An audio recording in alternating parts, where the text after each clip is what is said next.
All right, so welcome everybody to tonight's workshop. I'm very excited to be a part of this. My name is Joseph Mora, and I am the branch manager of the Onlyville branch of the Providence Community Library. Thank you for joining us tonight. This is going to be a very fun, enlightening, and for some of us, a nostalgic workshop. It's called the 100 Greatest Cartoon Characters of All Time, and it's presented by Martin Gitlin. This is a 90-minute event that will begin with Marty's workshop with a lot of fun elements to it, and then followed later by a Q&A session, and then information about how to access Marty's book, which you can see on his first slide here on the computer. I encourage you to enter questions in the chat box as we progress throughout the talk, primarily, of course, during the Q&A period. Just wanted to mention, in our current world, the Providence Community Library, or PCL for short, is offering abundant virtual programming. Some of the things that we offer are story times for young people, author visits like Marty, STEM activities, interactive bingo events, and so much more. We have increased our ebook collection and also have streaming services like Hoopla and Canopy. And if you have a PCL issued library card, you can access those streaming services. We're striving to offer as much high quality and varied content and workshops as possible. So check us out online as well as visit us in person.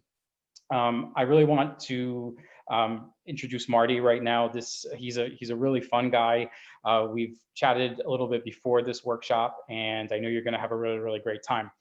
Marty is an award-winning author and pop culture historian, and his book, A Celebration of Animation, the 100 Greatest Cartoon Characters in Television History, is the springboard for tonight's presentation. He's the only author to actually rank the greatest cartoon characters ever, excuse me. During his talk, he'll show funny cartoon snippets of characters from the past century. He'll play trivia with us. He'll discuss the criteria he used to rank the greatest cartoon characters, and he'll also speak about their influence in American pop culture. So Marty, I am very happy to have you part of PCL tonight, and please take it away. Well, thank you very much, and thank everyone for coming in tonight. We're going to have a lot of fun. And I'm glad that Joseph mentioned that these are the greatest cartoon characters of all time, because the book title is a misnomer. It says the 100 greatest cartoon characters in television history, and they basically are the greatest cartoon characters of all time. The only stipulation we had was that they had to have at least appeared on television at some point, made some kind of impact on television. And really that included all the Disney characters, the Warner Brothers characters, Walter Lantz Studios, whatever it was, all the theatrical period characters that came before television were eligible to be in this book. The only one that we had to kind of rule out, because she never had any kind of television appearance, was Betty Boop. So outside of Betty Boop, that's about it. Everyone else was eligible to be in the program, to be in this book. Now, people ask me, they say, so these are your favorite cartoon characters, huh? And I have to explain to them, just a minute, I'm so sorry. No, my wife was asking me something. I have to explain to them that they are not necessarily my favorite cartoon characters. We use different criteria to rank the greatest cartoon characters of all time. We use, for instance, legacy, how long these characters have remained in American consciousness, how much of an impact did they make on American pop culture?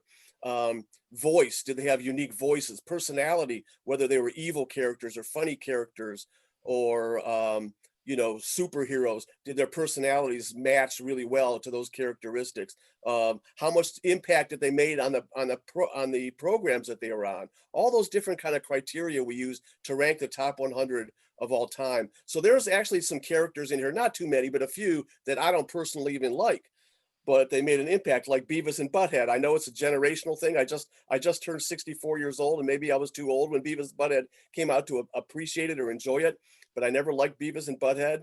But a lot of people did, and they made an impact, and they deserve to be in the book, and they're in the book. So there you go. It's not always the characters that I really like a lot that are in the book. They're just ones that are worthy of being in the book. Now, I want to talk a little bit about Saturday mornings. That was it. And you know what? I got to throw this in real quick. Me TV. I know you have Me TV out there because it's a national station. But Me TV is going back and they're having, starting January 2nd, they're doing Saturday morning cartoons, just like the old days, right? When I loved Saturday morning cartoons. When I was a kid, I had my big bowl of cereal in front of me at 8 in the morning, and I watched 4 hours of cartoons, 2 hours of Warner Brothers. There was an hour of Hanna-Barbera, and there were a lot more, kind of Woody Woodpecker, whatever it was, and I just loved it to death.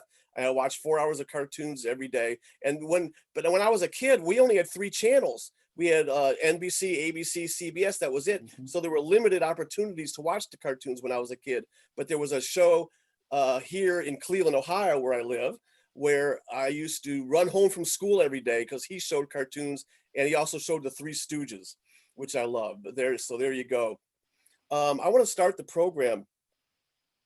One more thing I do want to add. When I was bringing up my daughters in the late 90s and early 2000s, I got reacquainted with the cartoon characters, or I got acquainted actually with the characters that were out then, on Nickelodeon and Cartoon Network. So I got an appreciation for the modern, at that time, modern cartoon characters.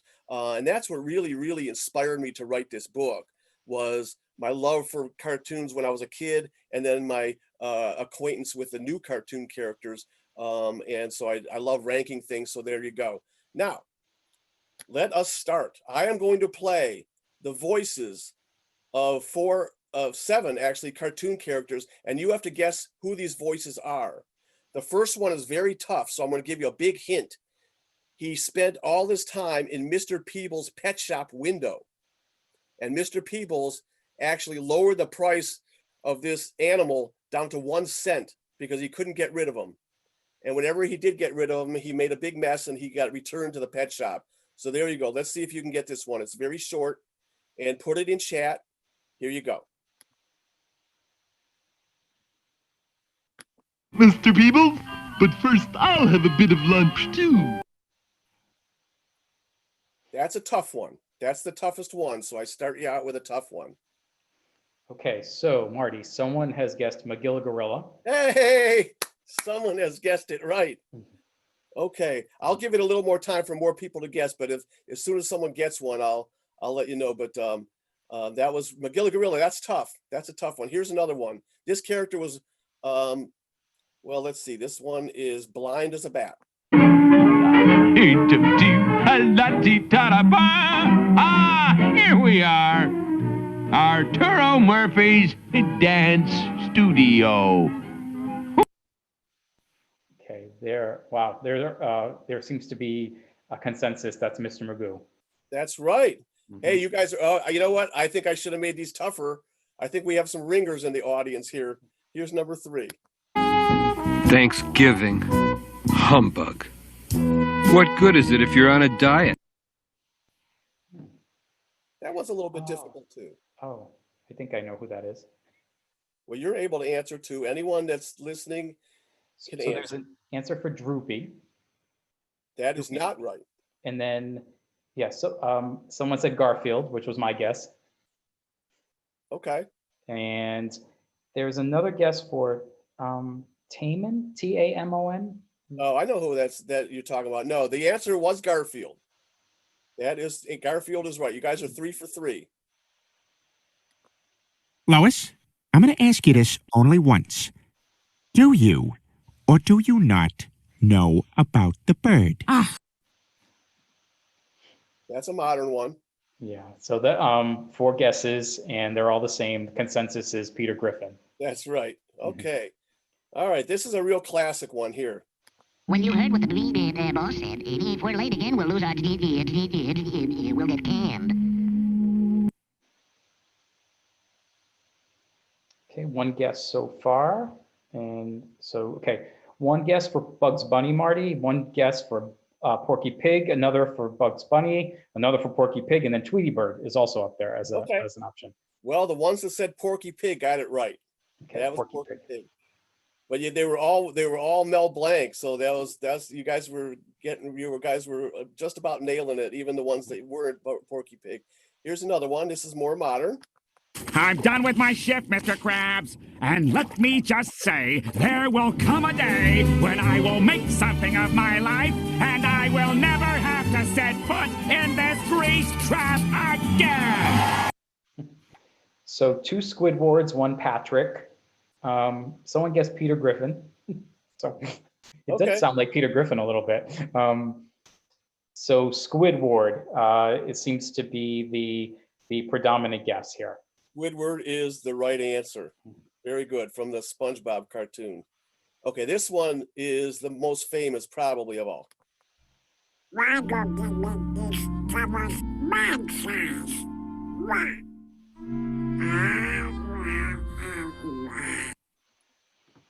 Okay, 1 Daffy Duck, 4 Donald Ducks. So Donald Duck. we're in the Donald Duck Duck family. is the right answer. Good job, guys. You got all 7 right. That's not easy to do. You really nailed it. Well done. Now, I want to get the ball rolling here. When I ask other people, who do you think the #1 cartoon character is in our book? They invariably guess Mickey Mouse or Bugs Bunny. And I have to explain to them, when Mickey Mouse came to television with the Mickey Mouse Club in the 1950s, Donald Duck, who we just talked about, Donald Duck was considered to be really a superior character. He had more personality and more depth to his personality. He actually had some anger. Walt Disney wanted Mickey Mouse to be the face of his organization. So he didn't really expand Mickey Mouse's personality from the theatrical shorts period. He just kind of kept him the same. And that really allowed Donald Duck to be more popular with kids. And so we actually have in our book, we have Donald Duck ranked ahead of Mickey Mouse. Now, I used to think, as a lot of people did, there was a cartoon called Steamboat Willie. It was a Mickey Mouse cartoon, 1928, and it was generally regarded to be the first talkie, the first sound cartoon. Well, it wasn't. There was a guy named Paul Terry who created a studio called Terry Toons, and they created a Mighty Mouse and Heckle and Jekyll and Deputy Dog and some other characters that weren't maybe as famous as Disney was, but some really good characters. And Paul Terry was the one that actually created the first sound cartoon. It was called Dinner Time, and it came out 3 months before Steamboat Willie in 1928. And this particular cartoon called Dinner Time, a group of dogs take over a butcher shop. And I happen to like this video more than I like Steamboat Willie, because I think it just has a little more action and it's a little more fun. And I just went to the wrong one. Here we go.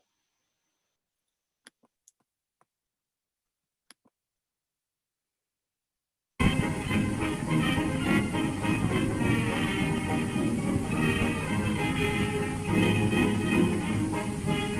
usually start it right over here.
Now, here's your first official trivia question of the night. Ready? Here we go. I am going to give you 3 cartoon characters, and you have to tell me which one of these cartoon characters did not have a best friend or a sidekick on the show. Here you go.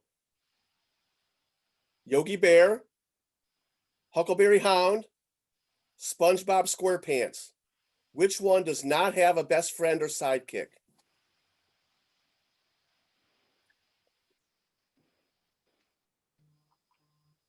Okay, it seems unanimous, Marty, that it's Huckleberry Hound. Everyone is guessing. Okay, good job. That was a relatively easy one. They get a little bit tougher. Very good. Huckleberry Hound does not have a sidekick. Yogi Bear had Boo Boo, and SpongeBob has Patrick, and Huckleberry Hound went solo. And I'll tell you a little story.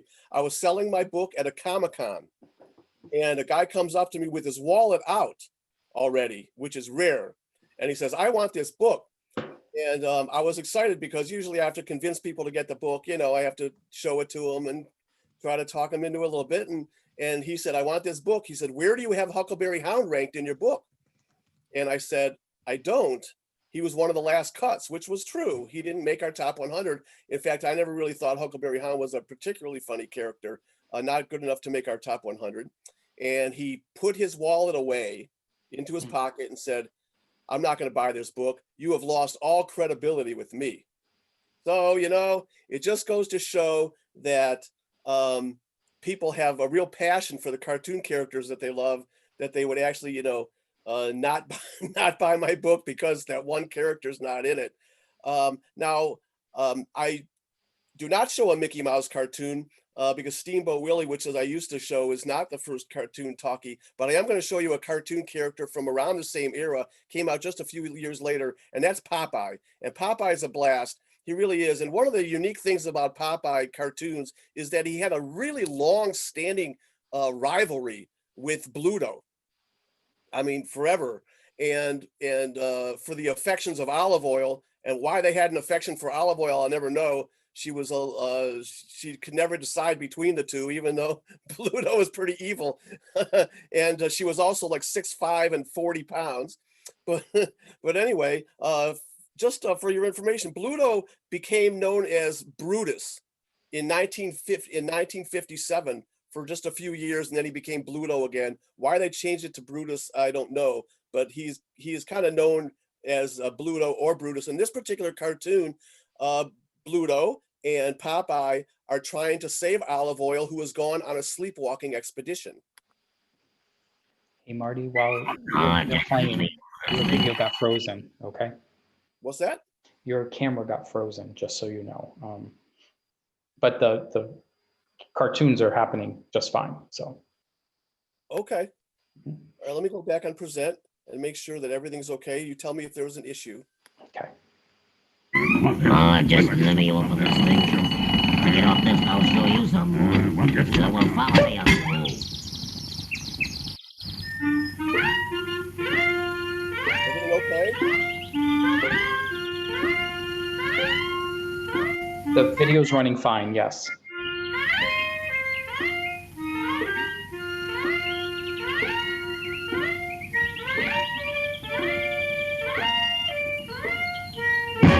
Like I always told you. Why, I'll let anything ever walk. I got you this time.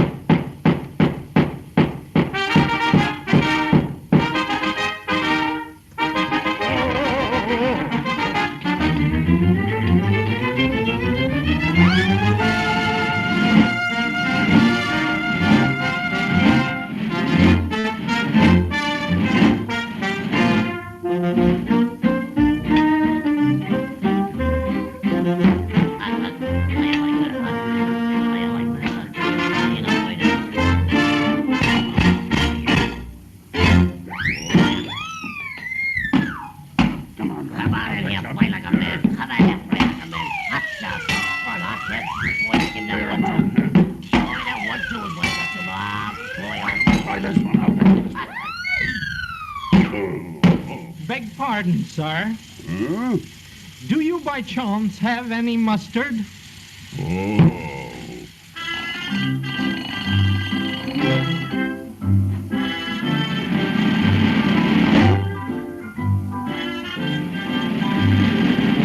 He's a very lucky walker.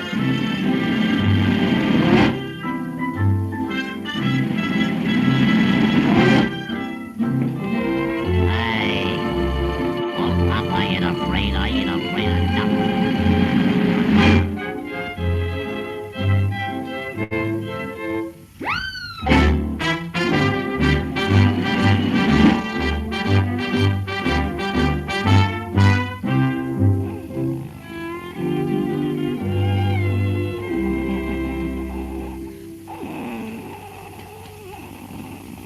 Well, blow me down. Oh! How dare you hang around my window, you peeping Tom! Get out! Well, what's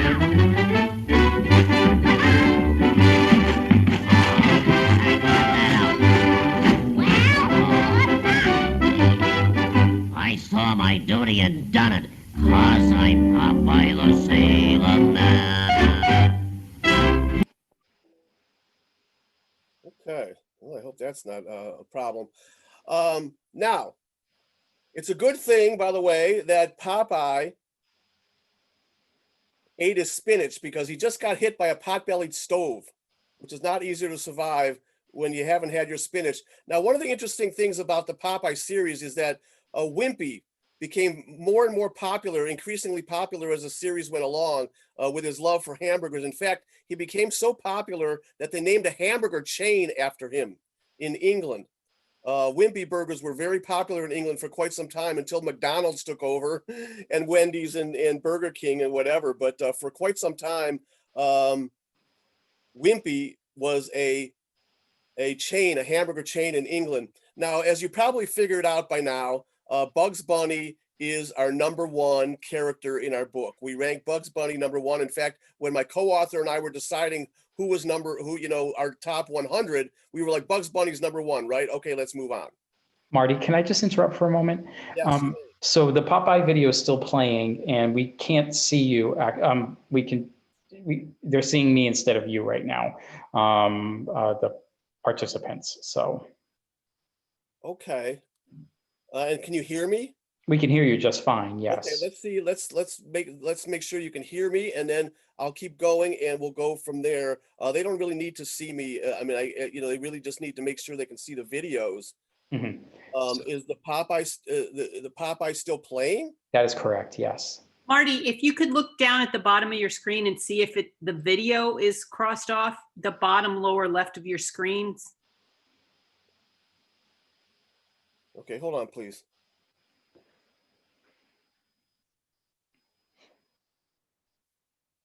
Let me exit. Okay, is it still playing? It is. Is it still playing now? Yes.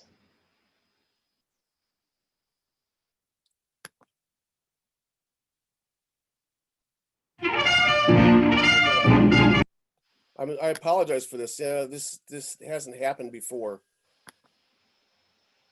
Okay. Blast your scuppers, you What's playing now? barnacle-bitten landlubber! Okay. Come down here and fight like a What's man! playing? No, so we hear Yosemite Sam and Popeye's just ending. Okay, so now Yosemite Sam is ready to play on Okay. All right. Yeah. It must have just slowed down, and it was going the regular speed on my computer and slowed down.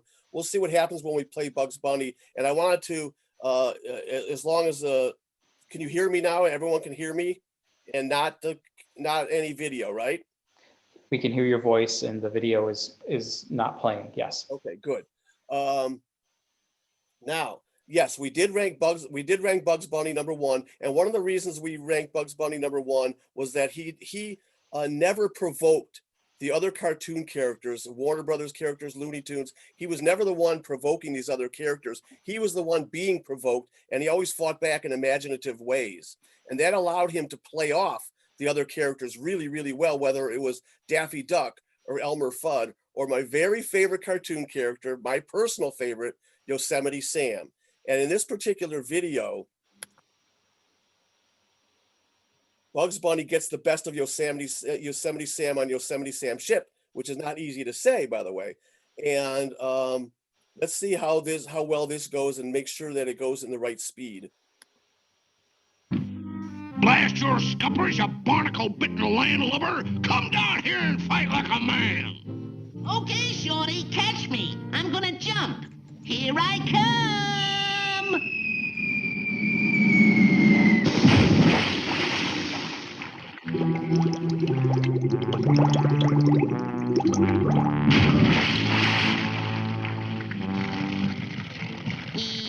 Have a nice dip, drip. What? Sore again? Yeah, what a nasty disposition. I'll keel-haul you for this! Yoo-hoo, Mr. Pirate! Oh, Redbeard!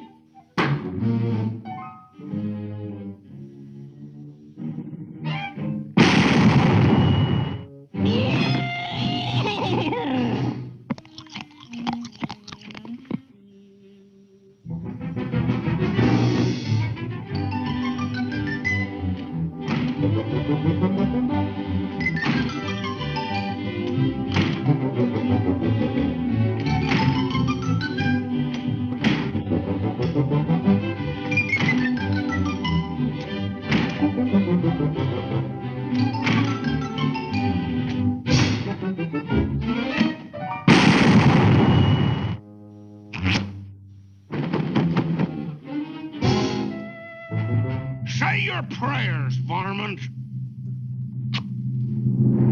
No!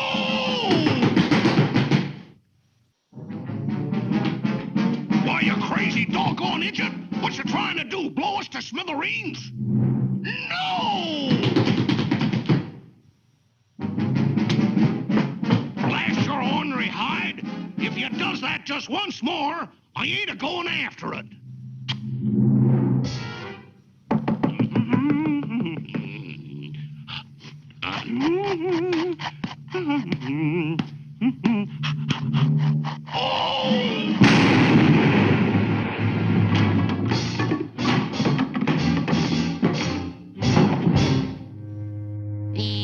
Didn't make it? I'll blast your head off for this!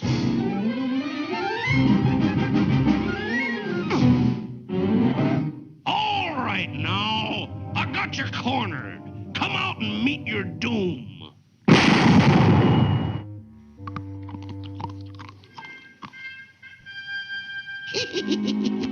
I have not even begun to fight. Did that go okay, guys? The video is a little bit ahead of the sound, and so the sound is off right now, but we got the essence of the. Okay, well, I apologize for that. And I'm getting a little message that my internet connection is a little unstable, and that I think is a reflection of the weather we're having here. We had a big snowstorm, and I think that has a little something to do with it. Now, I always cringe a little bit when I hear Yosemite Sam say, "I'm going to blast your head off for this," because there's been a lot of talk over the years about violence in cartoons. And I want to say that when I was a kid watching Bugs Bunny, and when we were all kids watching Bugs Bunny, anyway, some of the older folks among us, we never gave it any thought. We never even dreamed of turning any violent wording into any kind of action. It just never, our parents never thought about it. We never thought about it. But in this day and age, I can understand it a little bit more, because the violence in today's cartoons is a lot more graphic. You're talking about South Park or Family Guy, and these shows, they're actually showing blood when they have violence. So it's a little bit different now, and I can understand why parents might want to gear their little kids away from some of these modern cartoons. But when we were kids watching Bugs Bunny, it was just never even considered. Now, I want to give you your second trivia question, and here we go. The Simpsons have been around since 1989 for 31 years. And the Simpson kids used to watch a cat and mouse cartoon that was definitely a takeoff on Tom and Jerry. What was the name of the cat and mouse cartoon that the Simpson kids always used to watch? Right, coming in. And after we answer this question, Marty, there were a couple of other questions I'd like to ask from the audience, if that's okay. So Itchy and Scratchy, Itchy and Scratchy, Itchy and Scratchy. So there's three Yeah, answers. You guys nailed it. 2 for 2. Well done. Awesome. So someone had asked a question about the first cartoon, pre-Steamboat Willie. In 1928, would that have been part of a day at the cinema? Like the cartoon, would that have been shown before a movie at the cinema? Oh yeah, all the cartoons I'm showing right now, up until the Flintstones, were theatrical shorts period cartoons. All of them. They were shown before movies, or they were shown between double features. Okay. And the second question was, we saw that Yosemite Sam and Bugs Bunny were in color. When did the color revolution happen for cartoons? Well, that's a good question. I would say about the mid to late 30s they started being colorized. Like all the Warner Brothers cartoons and those, basically started in the mid to late 30s were color cartoons. So I would, yeah. And you saw that the Popeye cartoon, which was from 1934, I believe, was in black and white. So it was right around that time, mid to late 30s, that studio started to use colorization with their cartoons. So yeah. Now Thank you. I want to give you another little it's not an official trivia question, but I want to ask you, the way that Bugs Bunny held his carrots and ate his carrots has been compared to the way a very famous comedian would hold his cigars and smoke his cigars from the 30s and 40s and 50s. And he actually had his own game show late in his career. That's a hint. What was the name of the comedian that used to hold his cigars and smoke his cigars the way that Bugs Bunny used to hold and eat his carrots? Okay, a couple of answers are in, and I'll just wait maybe another 10 seconds to see if there's a few. There's not consensus here, Marty. Okay, Milton Berle, 2 Milton Berles, 2 Groucho Marxes. Okay, Groucho Marx is the right answer, but Milton Berle is a really, really good guess. That's a really, really good guess. Now, there was a guy named, speaking of Bugs, there was a guy named Bugsy Hardaway. His real name was Ben Hardaway, but his nickname was Bugsy Hardaway because he created he helped create anyway Bugs Bunny and Daffy Duck for Warner Brothers. Well, the Walter Lantz studio came around and they wanted to have a cartoon character that was going to be as popular or as zany as Bugs Bunny and Daffy Duck. So they hired Ben Hardaway away, and he created Woody Woodpecker. And Woody Woodpecker is really kind of like he's like a cross between Bugs Bunny and Daffy Duck. And he's a really, really funny character. In this particular video, Woody Woodpecker is hired to be a piano tuner for whatever reason. And he is unlucky because he runs into some bank robbers along the way. And so this is what happened when you mix Woody Woodpecker with piano playing and bank robbery.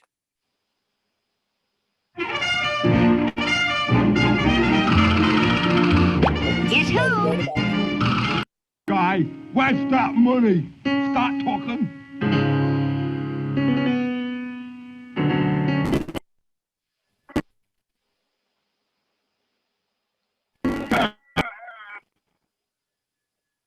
Sorry guys, I'm trying to put my full screen. So, there we go.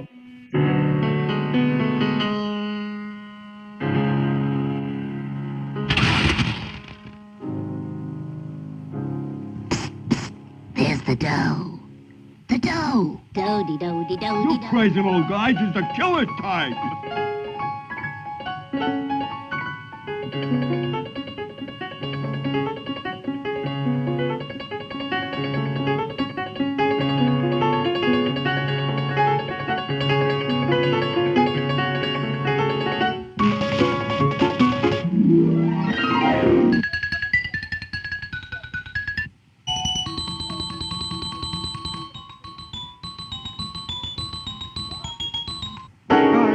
Which way to go?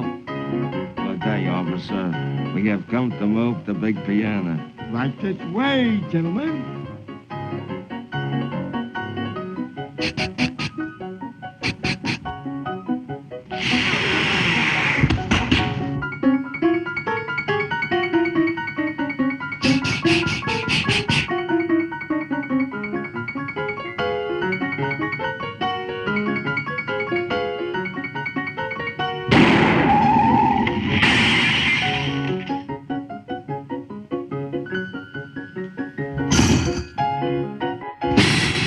My, if me mother could only see me now.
That is such a wonderfully animated cartoon. And you know what I love about cartoons? This is one of the reasons I love cartoons was you see right there with the visual exaggeration. You have them flying off a cliff. He's holding on by a thread. Woody Woodpecker is still playing the piano. You can't do that kind of thing in real life cinema or TV or whatever it might be. You just can't do it. It's that visual exaggeration that I really, really like. And if you guys are ever want to impart some interesting information to somebody, like you're at a party or something, it's a dull party, you want to just throw out some little tidbit of information, you let them know that Woody Woodpecker's wife, I mean, not Woody Woodpecker's wife, Walter Lance's wife, was actually the voice of Woody Woodpecker for many, many years. So that's just a little something that maybe you didn't know before. And I want to give you your third trivia question. This one is a little bit harder. We'll see how you do. A little more modern. Who were the three Powerpuff Girls? The three Powerpuff Girls. Okay. Slowly coming in. Okay. All right. Right now. Okay. So I'm going to just another 5 seconds or so. A couple more coming in. All right. So Marty, Bubbles, Blossom, Buttercup. Yay. You got it. That's good. That's a question for like 20 somethings out there, maybe 30 somethings, but mostly 20 somethings. I used to watch that cartoon all the time with my kids. My two daughters just absolutely adored the Powerpuff Girls. Now, when television came around in the very late 40s, by the way, just so you know, the very first television cartoon character was named Crusader Rabbit. So there's a little bit of another little bit of tidbit information. We actually have Crusader Rabbit in our book. Very fun character. But anyway, the animation suffered quite a bit when television came around, because everyone involved in making cartoons had to work a lot faster. They had to create cartoons like every day or every week. They just had to work a lot faster, and so there wasn't as much depth to the animation. In fact, one of my very favorite relatively early cartoon characters from television is Bullwinkle. I love Rocky and Bullwinkle. I love the whole cartoons. I love the kind of adult oriented humor, but it was very, very simply drawn. Bullwinkle is a very simply drawn cartoon character, but I absolutely love him. I've wanted to show a Bullwinkle cartoon for quite some time, but I'm trying to find, since Rocky and Bullwinkle was like a soap opera. It was like a silly soap opera animated. And so I can never find like one little 2-minute period that would be perfect for this, but I am going to show you the Flintstones. Now I'm going to give you a trivia question that's not an official trivia question either. The Flintstones was based on a 1950s sitcom. I mean, completely based on a 1950s sitcom that only lasted 1 year and 39 episodes. But it's one of the most legendary sitcoms of all time. What was the name of the sitcom that the Flintstones was based on?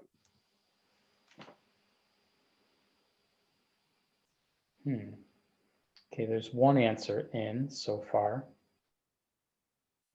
2. Initially, there's agreement here with the answer. Okay, 3, 4. Okay, the Honeymooners. The Honeymooners is right. Very good. The Ralph Cramden character is Fred Flintstone. The Ed Norton character is Barney Rubble. They hang around the pool hall. They hang around bowling alleys. They have their wives. You know, it was just, they actually stole some of the scripts. I mean, some of the same plot lines from the Honeymooners on the Flintstones. And in this particular video, you will see it's an appropriate video because they are at a bowling alley. Step aside, Pagliacci, whilst the captain warms up.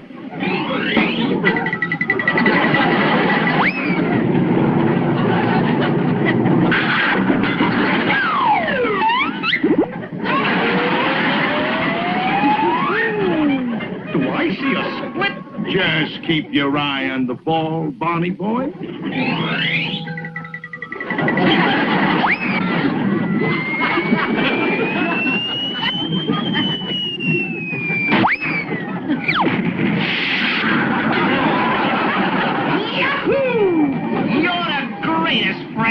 And the old master strikes again. Hey, old master, how about something to cool you off? The way I'm going, nothing can cool me off tonight. Okay, let me have one with a couple of straws. One frosty one coming up. With straws, please. Thanks. It's all right. Ball on target. Bombs away.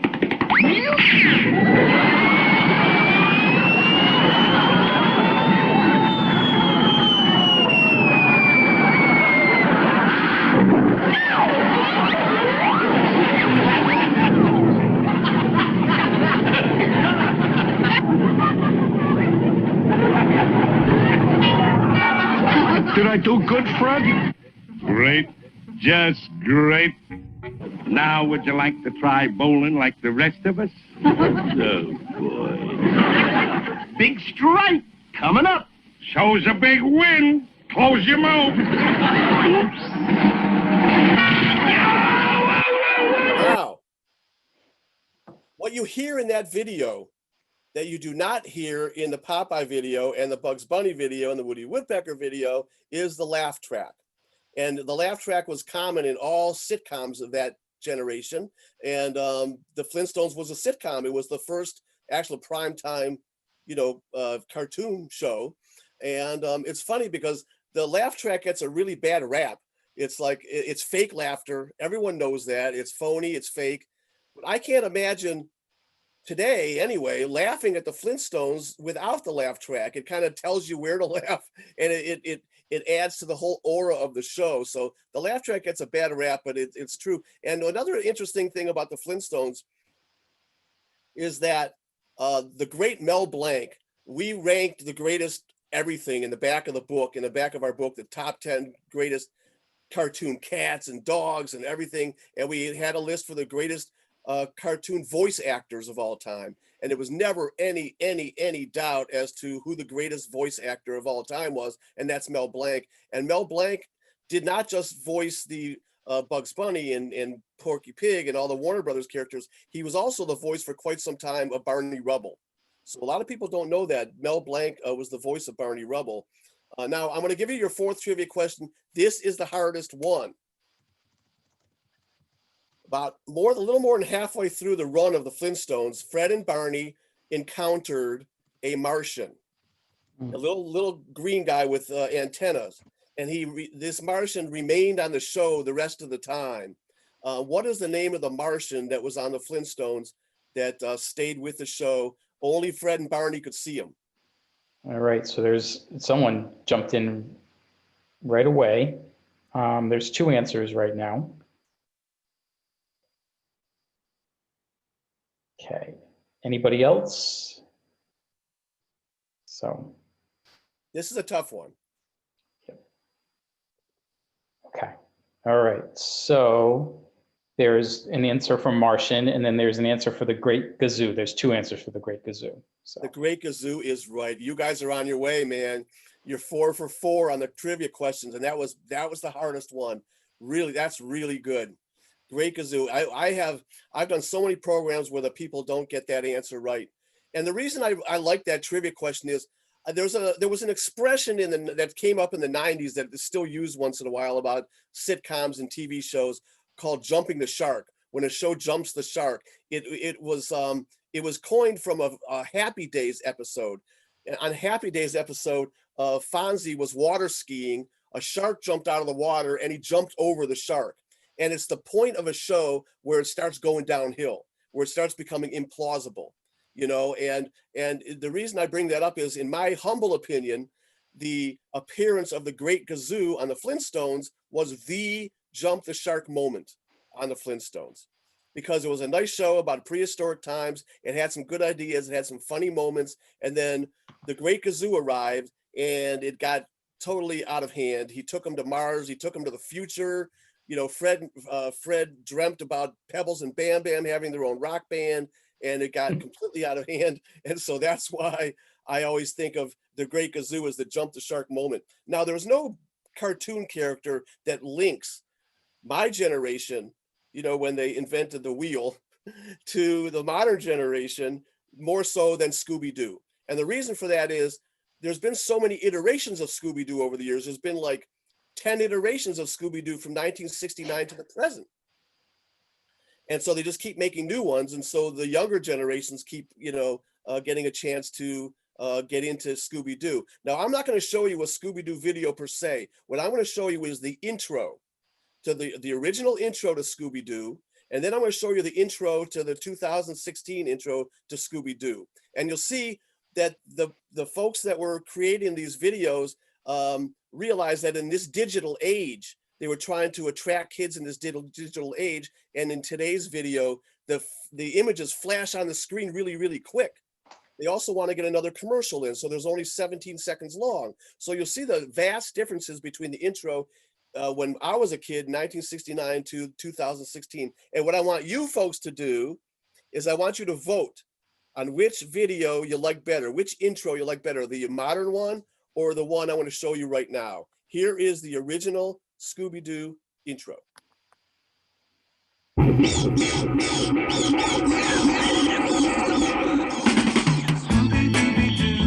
Where are you?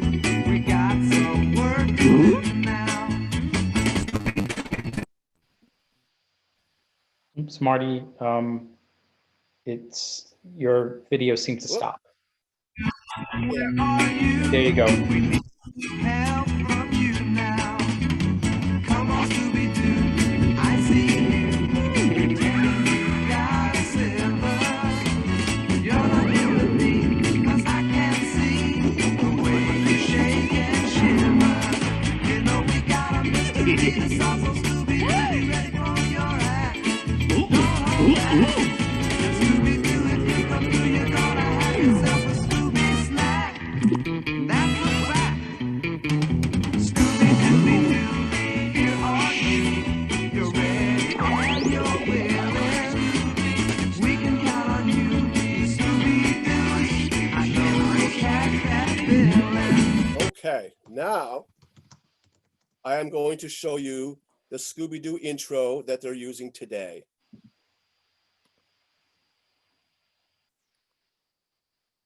Okay, so there's a little bit of a lapse, Marty.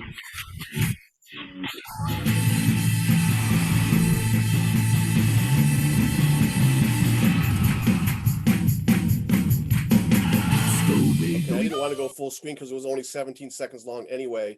Did you guys see that? We didn't see it. No, we were here. It comes right now, actually, without the sound. Okay, let's do, okay. Let me know when it's done. Okay. It's only 17 seconds anyway.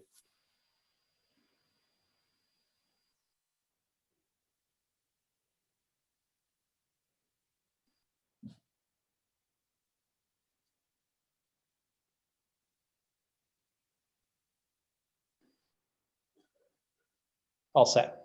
Okay, I want you guys to vote. By the way, where did the lyrics go? The lyrics are gone now. I want you to vote which one you like better, the original or the modern Scooby Doo intro.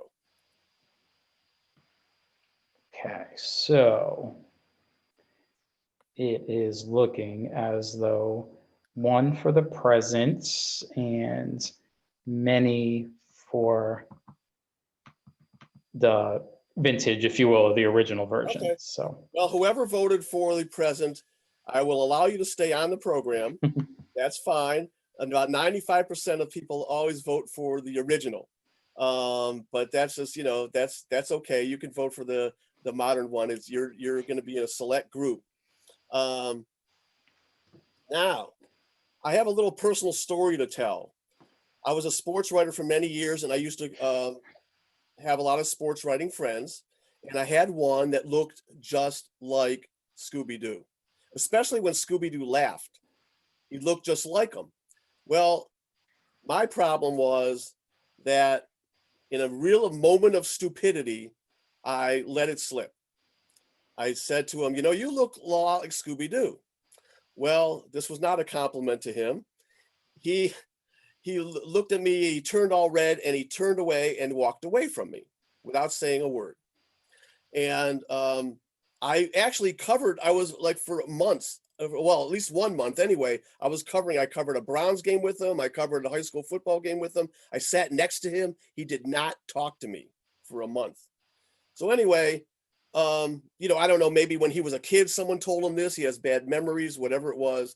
But I just want to let this be a life lesson for everybody joining this program today. If you know of anybody that looks like a cartoon character, keep it to yourself. Do not tell them this. It's never a compliment. And we're friends now, actually.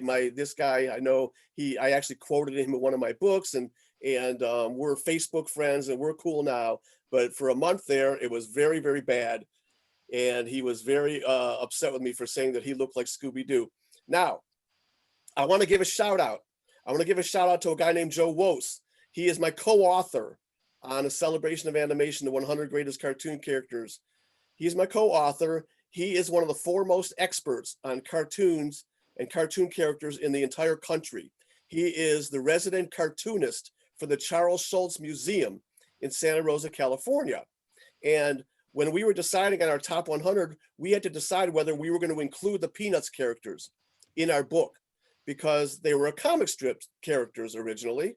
Snoopy and Lucy and Charlie Brown and Linus and all these characters were comic strip characters. But we decided to include them, at least a few of them, in our book because they became really famous as cartoon characters, with all the holiday specials they did and everything. So we decided to include them. And in fact, we have Snoopy ranked number 6 in our all-time greatest cartoon characters. And it's kind of neat because Snoopy doesn't talk. He's not particularly expressive, with his body movements or his facial expressions or whatever, but he's so beloved by everyone. In fact, there was a survey taken about 8 years ago, and I don't know how scientific it was, but there was a survey taken, and it was determined that more people around the world knew who Snoopy was than knew who Barack Obama was. And that was when Barack Obama was president of the United States. So it goes to show you how beloved Snoopy was, that he was actually more well-known than Barack Obama. In this particular video, which was from the 1980s, by the way, Snoopy is trying to get Linus's blanket, and he goes through some really interesting ways to try to lure that blanket away.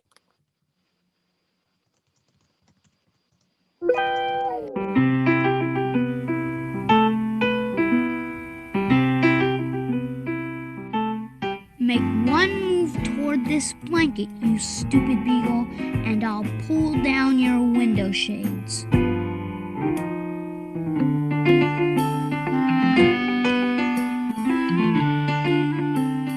You're not fooling anybody, Beagle.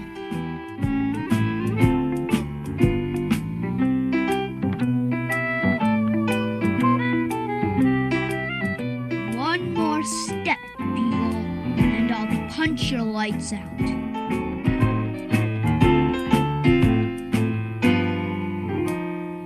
Hey! Oh!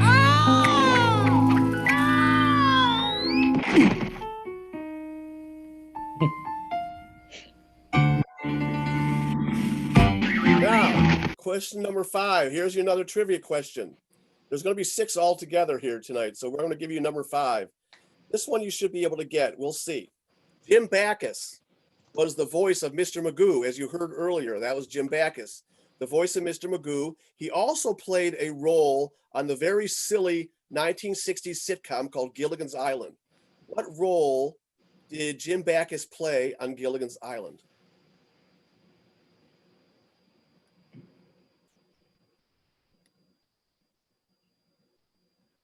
Okay, there's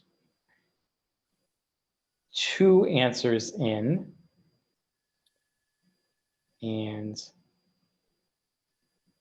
I'm going to give just about another 5 to 8 seconds to see if anyone else. Okay, third. 4. Okay, so the consensus is Mr. Howell, Thurston Howell. Thurston Howell III, the millionaire. Good job. You're 5 for 5. You're on the brink of history here. 6 for 6. No one's ever done 6 for 6, guys. I wanted to give you 6 questions this time because I knew with a big group that you guys, had a chance at it. So you've been fabulous. 5 for 5. No one, I've done this program more than 100 times now, live and on Zoom, and no one has ever gotten 6 for 6. So let's see if you can make history. Now, I'm going to give another shout out to a guy named Tom Kenny. As you may or may not know, Tom Kenny is the voice of SpongeBob SquarePants, and he's been so for 21 years now. And he agreed, we were very lucky, he agreed to write the foreword to my book. And Tom Kenny actually wrote the foreword to the book, and he called me on the phone to, kind of get an idea as to what to write on the foreword and everything. And I thought he was, he was like maybe a Hollywood type or whatever. He's Southern California. He might've been busy. He had to get off the phone. He didn't. He stayed on the phone with me for an hour. He was just so down to earth. He talked about he has his own rock band in California. He talked about sports. We talked about old cartoon characters that he loves. He got on the phone with my daughter for 15 minutes and gave her advice on how to get into animation, which was just remarkable. And so he told me that when he voices SpongeBob SquarePants, he tries to be as naive and childlike as possible. And it really comes off. And that's why SpongeBob is probably the most popular cartoon character of the modern generation over the last, since the turn of the century. And in this particular video, what I want you to look out for in this video is the writers. This is from the SpongeBob movie, by the way. The writers were trying to draw a parallel between the way kids react when they eat too much ice cream and the way adults react when they drink too much alcohol. You can see that parallel being drawn really easily here. In this video, SpongeBob, who is usually a very happy character, is morose because he didn't get his promotion at the Krusty Krab 2.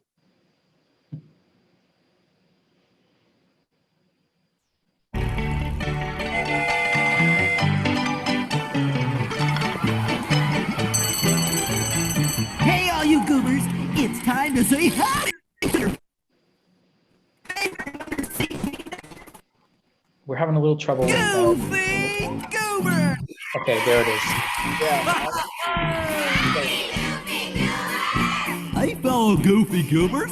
Time to sing. Oh, I'm a Goofy Goober, yeah. You're a Goofy Goober, yeah. We're all Goofy Goobers, yeah. Goofy, Goofy, Goofy, Goober, yeah.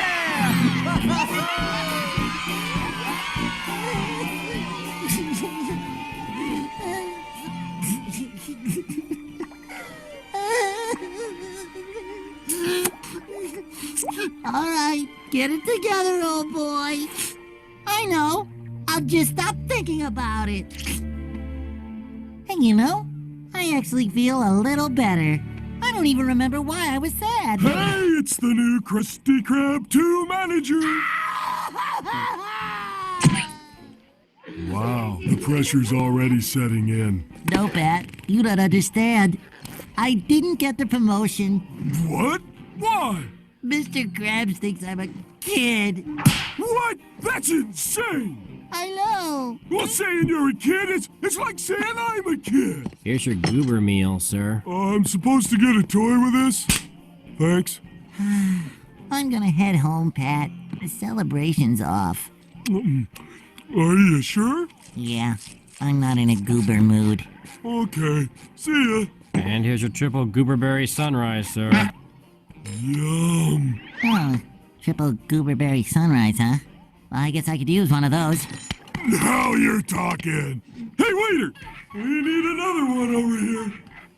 There you go. Ooh.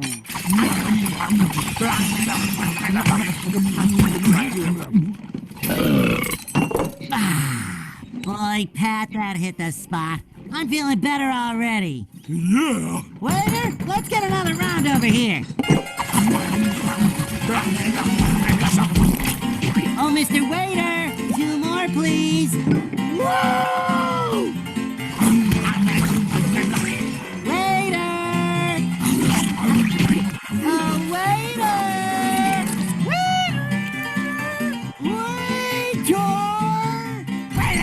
Why do I always get the nuts? All right, folks. This one goes out to my 2 bestest friends in the whole world. Patrick and his big peanut guy. It's a little ditty called... Now, trivia question number 6. Let's see if you can complete the job here. What Hanna-Barbera character always said, "Heavens to Murgatroyd," when he was surprised? All right, this one's a little more challenging, but I'm confident that we can get 100% here.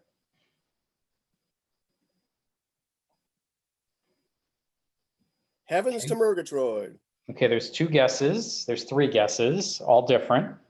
Oh, Mm-hmm. interesting. Well, as long as you get one of them got it right, we're good. Yep, there's 2 in agreement now. All right, I'm gonna wait 5, 4, 3, 2, 1. Okay, so Jetson, I assume that's George Jetson. Someone guessed Patrick, someone guessed SpongeBob, and there were 3 for Snagglepuss. Snagglepuss is right. Good job. Yep, Snagglepuss. He also said exit stage left and exit stage right when he'd be leaving a room in a hurry. And but I didn't want to give you that because that would be too easy. But that's why I said Heavens to Murgatroyd. You guys, you know what? Give yourselves a hand. You give yourselves a private hand from home for getting all 6 trivia questions right. That's fabulous. That's never been done before, and I've done a lot of these programs. So one thing about SpongeBob that I wanted to say real quick, Patrick. When I was talking to Tom Kenny on the phone, and I told him that Patrick also made our book. Patrick is one of our top 100 cartoon characters. He was genuinely really happy. He said he couldn't wait to go tell Bill Fagerbach. And Bill Fagerbach is the voice of Patrick. If you remember, there was a sitcom, about 25 years ago called Coach. And Bill Fagerbach was Dauber. Dauber was that he had that stringy blonde hair, and he had that goofy voice. That was Dauber. That's Bill Fagerbach. He is also the voice of Patrick. So another little tidbit of information that you can share to somebody. Now, In the modern day of cartoons, the writers have gotten a little bit more, shall we say, socially conscious. They've written more about how kids and maybe even adults have struggles with their friends or with their parents or whatever, classmates, in social situations. And in fact, there was a character in the Fairly Odd Parents called Timmy, who had problems with his babysitter. He had problems with his parents, and they kind of played off of that, even in funny ways. And there's a character in a show called Bob's Burgers named Tina Belcher. It was really funny. She's 13 years old. She sounds like a boy. In fact, she's voiced by a male voice actor. And she's, not a really attractive young lady. And she's a little bit socially awkward. And in this particular video, this doesn't really play off of that whole social thing, but it's a funny video. That's why I picked it. Her father allows her to go driving in a parking lot, even though she's only 13 years old.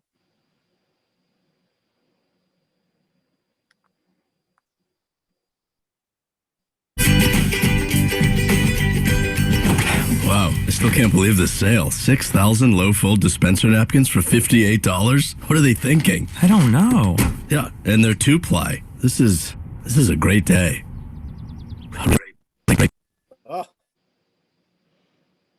We lost the sound, Marty. Wow, look how big and empty the parking lot is. What do you say you get behind the wheel? What would I do behind the wheel? Drive. Is that legal? Well, no, but my father let me drive when I was about your age. Call it a perk for running errands with your dad. Let's make this kitty purr. Well, go ahead, try a turn. Tina, why are you groaning? You're doing fine. Tina, relax. Easy. Okay. Tina, you're kind of headed toward the only other car in the lot. You have plenty of time to turn, Tina, so just go ahead. Turn one way or the other. You're just swerving back and forth. Turn one way and stick with it, Tina.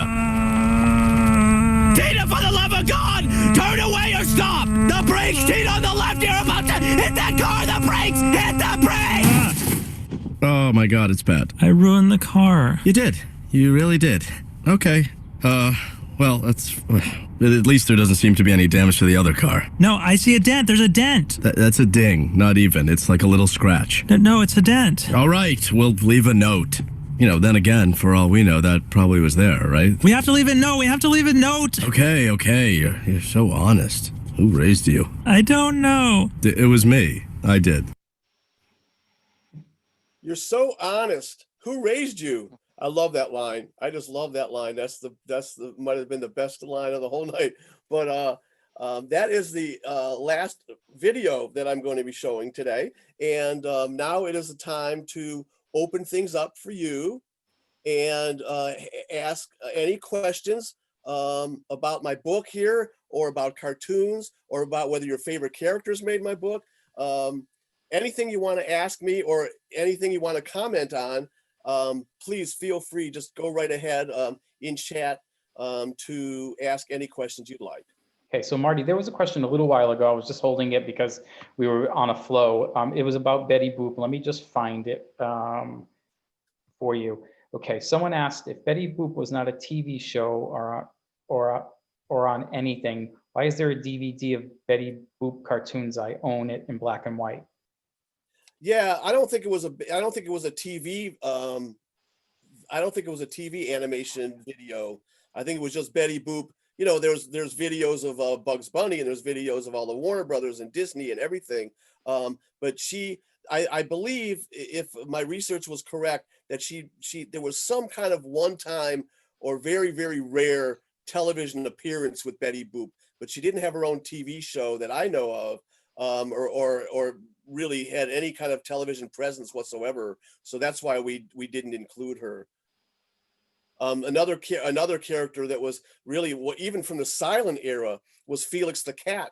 And Felix the Cat was a great cartoon character, and he was actually on TV. So he goes way, way back. And so we included him in the book, whereas Betty Boop just didn't make enough of an impact on television whatsoever. And I really think that was the only character that we discussed that based on, the criteria that we couldn't include in the book. Okay. Someone just mentioned there's Astro Boy on the cover. Yes. And I don't know who Astro Boy is myself. So who is where is Astro Boy? Just curiously. Astro Boy was was almost like the first Japanese character that made in Japan that became famous in the United States. He was almost like it was almost like the birth of anime in a way. But I'll tell you what happened was with this book when we were deciding to do this. When I was a kid, I used to watch really only funny cartoon characters because those are the ones I really enjoyed the most. I didn't watch the superheroes very much or the evil characters, whatever it might be. I watched the funny cartoons. And when I was growing up with my daughters or bringing up my daughters, I did the same thing. I watched the funny cartoons. So my co-author is an expert on all cartoon characters. And so he wrote 40 of the 100 entries in this book. He wrote the ones that were serious characters like Astro Boy or the superheroes, whatever they might be. He wrote those. So he's a big expert on Astro Boy and those kind of cartoon characters. I wrote 60 funny cartoon characters because we wanted to put our best foot forward. So yes, I'm aware of Astro Boy. I know that he was it was Japanese art, and I know that it was almost like the beginning of anime in a way.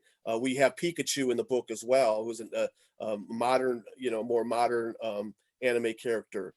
But yeah, so there you go. There was Astro Boy. We have Astro Boy is definitely in the book. Okay. So 2 questions. Did Tom Terrific make it into the book, and did The Simpsons make it into the book? Well, The Simpsons individually, there were 3 Simpson characters that made the book. And I won't tell you who they are, but you could probably guess. It's one of them, probably. We have 1 or 2 of them for sure. The other one was an evil character. I won't tell you who it is. You probably know who. I just think is one of the greatest evil characters of all time. Really funny evil character. Also made the book. And Tom Terrific did not make the book. What we did we put 200 cartoon characters out there. And then we narrowed it down to 150, we narrowed it down to 125, and then we narrowed it down to our top 100 that made the book. Tom Terrific was in our top 125. Okay. And he was one of the last cuts. Like Huckleberry Hound, correct? Like Huckleberry Hound. Yeah, I mean, if you're in our top 100, if you were even considered for this book in our top 200, you're a great cartoon character. We actually have Heckle and Jekyll. People ask, who's number 100? Heckle and Jekyll is number 100. But I like Tom Terrific. I used to watch Tom Terrific when I was a kid. I thought he was a really fun cartoon character. There's another question. Actually, before I ask this question, is there a human based? So could you give us a sense of how many human based cartoon characters there are as opposed to animal based cartoon characters? Is there a difference, or is it pretty even? No, yeah, I mean, I would say it's pretty even. I don't know, I didn't count exactly, and some characters are morphed, they're like, are they human or are they not human? True. And so the obviously the Disney characters and the Warner Brothers characters and most of the theatrical shorts period characters were animals. More of the modern day characters are human. But not all, but some of them, or most of them probably are human in some way. I mean, you got the Fairly Odd Parents. Well, they're fairies. Are they human, or what are they, fairies, whatever? I'll tell you one other thing that you should know. In certain situations, speaking of human characters, in certain situations when you have a team, like a duo, like Rocky and Bullwinkle, or the Powerpuff Girls, if one character stands out over the other characters, then they were included in the book, but the others were not. We have Alvin in the book. Mm-hmm. In fact, we have Alvin ranked fairly high in the book. We do not have Simon and Theodore because Alvin was so far superior as a character and funnier as a character than the other two that we included only Alvin, although we mentioned Simon and Theodore in the Alvin entry. Bullwinkle, we have Bullwinkle in the book, but we do not have Rocky. Because Bullwinkle, Rocky was pretty much the straight man, and Bullwinkle was really, really funny. But on the other hand, with the Powerpuff Girls or Ren and Stimpy or Wile E. Coyote and the Roadrunner, these kind of characters where they were a part of a team and they were all funny or they were all equally good, then we included them both in as an entry. So there you go. Excellent. So one more question about a character. Is Dudley Do-Right in the book? Are you kidding? Yes. We actually have 5 Bullwinkle related characters in the book. It was just such a brilliant cartoon. The most brilliant cartoon, I think, in television history. We have Bullwinkle. We have Boris and Natasha. We have Mr. Peabody. We have Dudley Do-Right. And we have the second best, in my opinion, the second best evil nickname of all time, evil name, Snidely Whiplash, is in the book. Mm-hmm. Now there's another character who I think is the best. He's not in the book. But he's a character from a cartoon back then named Roger Ramjet, who is in the book, by the way. Roger Ramjet is in the book. He's a bad guy in Roger Ramjet. His name is Noodles Romanoff. And I just love that name. I think Noodles Romanoff is the greatest bad guy name of any cartoon character ever. I think it just barely beats out Snidely Whiplash.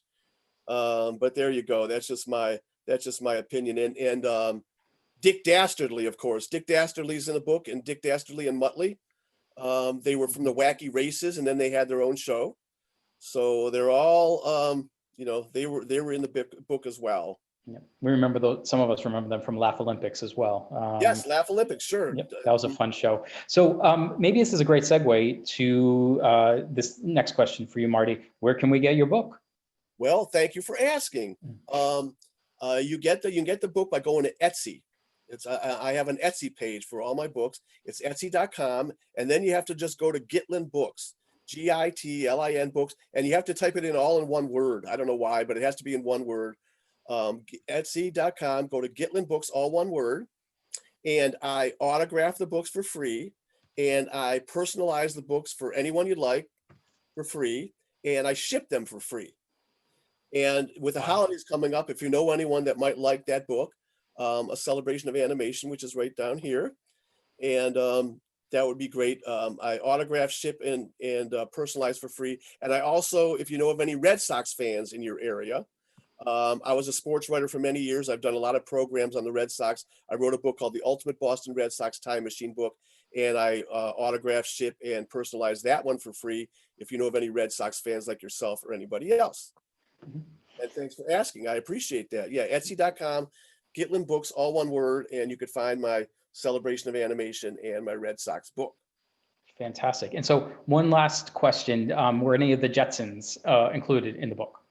No, and I'll tell you why, and it's a shame because the Jetsons was by itself was a very good cartoon. I really enjoyed it, but there was not one. This is a book about the greatest cartoon characters of all time. Keep that in mind. And there was not one. We almost put Rosie in there.